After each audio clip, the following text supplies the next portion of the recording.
Welcome guys to my first ever review. This week I'll be reviewing This Is Your Sword, which is episode 2 of season 3. I actually will be doing a recap of Swords, which is still a review, but a recap with my own words and opinions.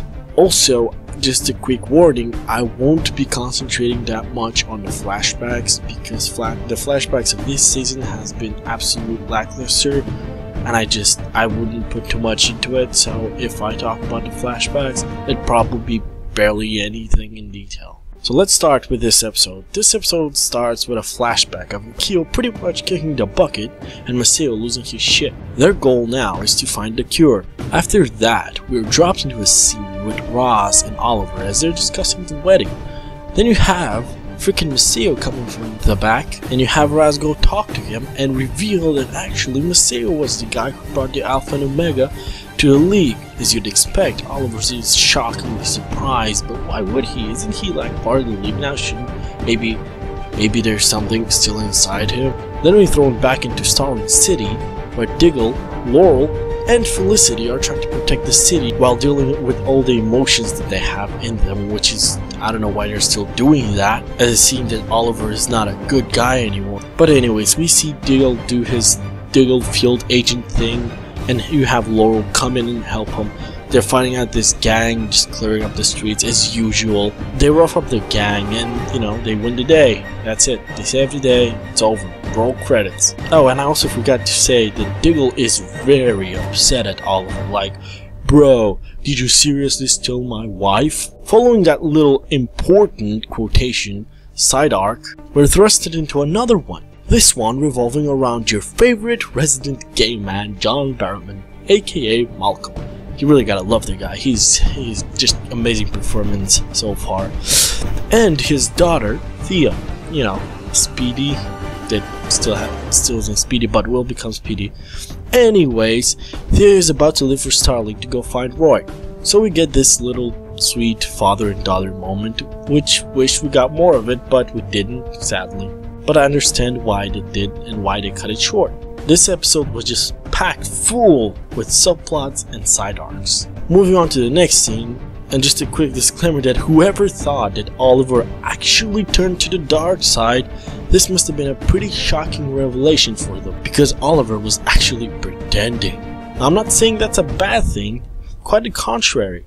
I love it when we get to see Malcolm and Oliver work together. Barrowman played his smarmy role in this scene very well. I do wish we could get more Malcolm and Oliver type of team-ups often, but again, he is supposed to be a villain type of character, so I get that.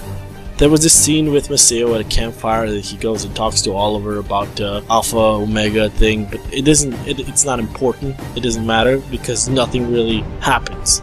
So we move on to the next scene with Jason, aka not Todd, working in a mechanical garage, and Thea is looking for him. It's very interesting how they chose Jason, because it could be a reference to Jason Todd, or it could be just a random name, but then again, nothing is random in shows like these. Thea finds Jason and brings him his Arsenal suit and tells him that he should continue doing what he loved doing, you know, he loved doing that. Hell, he even said it himself that he's already bored of what he's doing currently. But by the end of the whole Thea-Roy arc thing that we had this episode, Roy leaves again to another city, but leaves the costume to her, as seen in the preview for next week's episode. Thea actually is wearing Roy's old costume. This could really be a strong hint about her becoming Speedy from the comic books. Onward to another subplot. Felicity goes to Ray for no real reason, except for just to share her sadness with him. But you know what happened? What happened was, she can't even do that right. She can't even express her feelings, how sad she is. He asks her, are you okay? I'm not okay. Are you sure? Yeah, I know you're not okay. Whatever. What? Whatever. Ray knows, you know, what's up. He's not stupid. He's a guy who builds it for a living, for fuck's sakes. That's not the real point of this scene. What Ray does is Ray tells Felicity to sign this document, and that's simple company stuff. And Felicity really she doesn't even bother reading it, she just signs it up and that's it. Felicity really needs to wake up.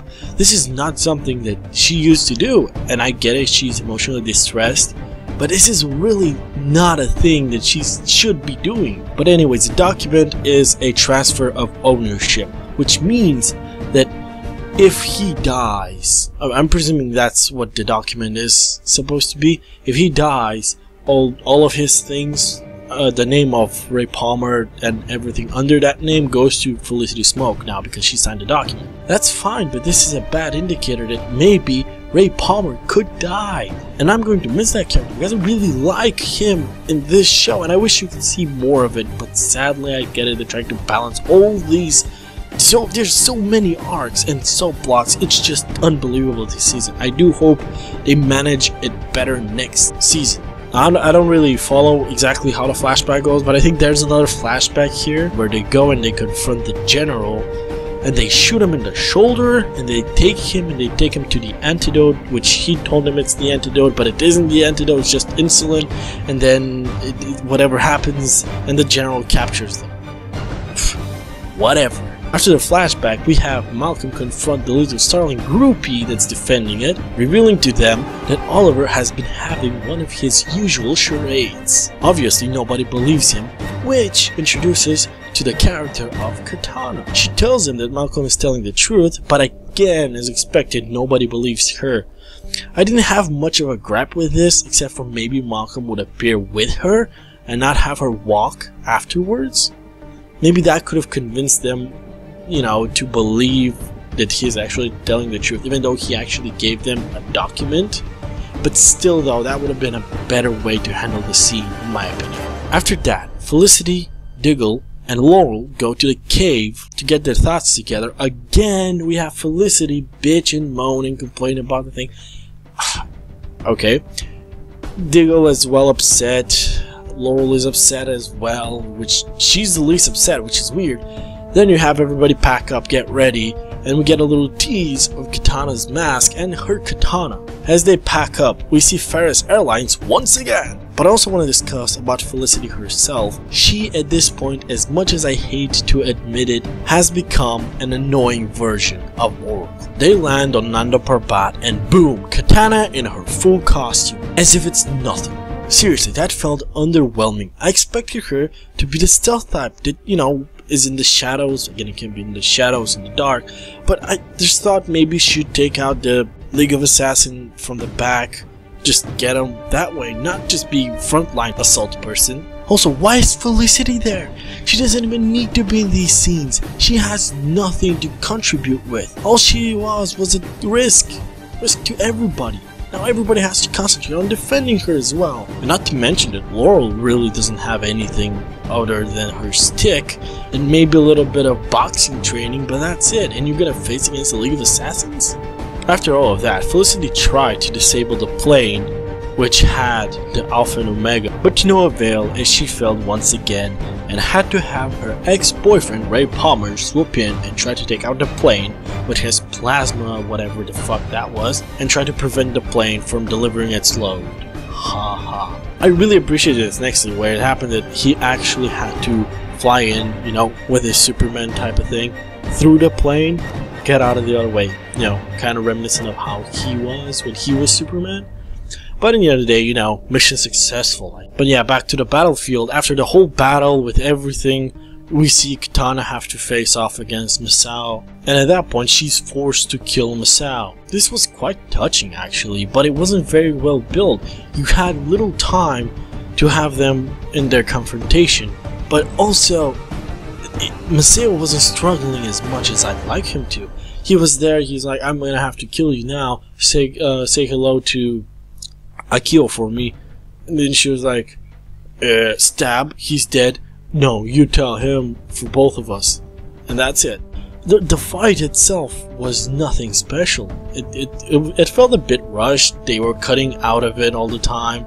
It wasn't anything special. After the whole thing, they're forced to surrender because they're outnumbered and everything, and guess what? They get captured.